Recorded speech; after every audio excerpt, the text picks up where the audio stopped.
the global statistics and metrics, they don't look very, pleasing for the eye. It kind of puts us down. So we believe one side there's lots happening and then the metrics don't match.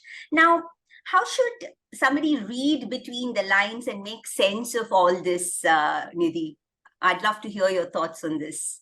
That's a great question, Shripriya. Yes, I'm extremely passionate, very enthusiastic about D&I.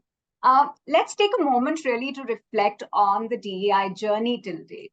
Now, diversity, equity, and inclusion rose to prominence sometime in the 1960s, driven by civil rights legislation.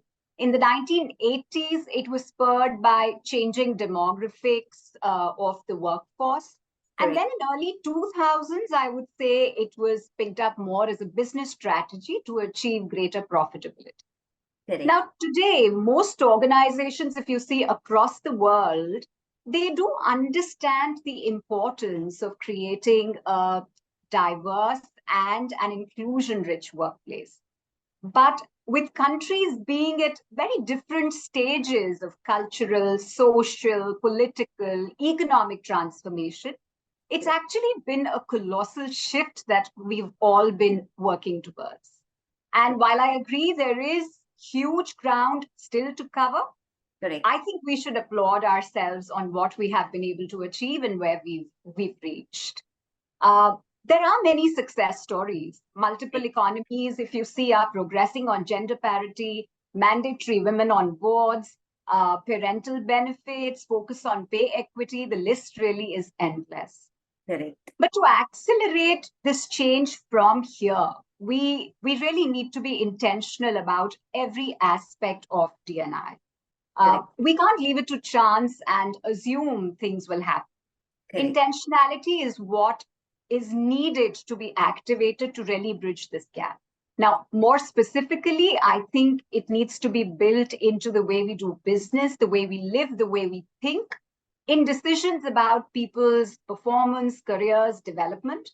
And it has to be driven through shared accountability and really robust metrics. When we say we should be intentional, what we're really trying to say is that we're not leaving it to chance. We're not leaving it to happen itself.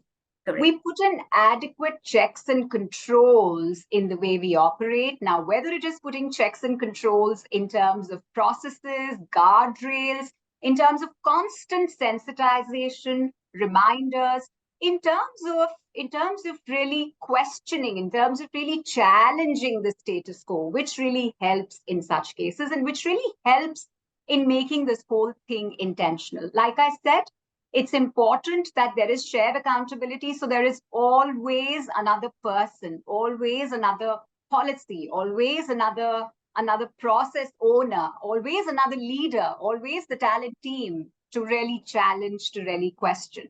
And then what gets measured gets done. And that's really where the robust metrics really help us. Wonderful, wonderful.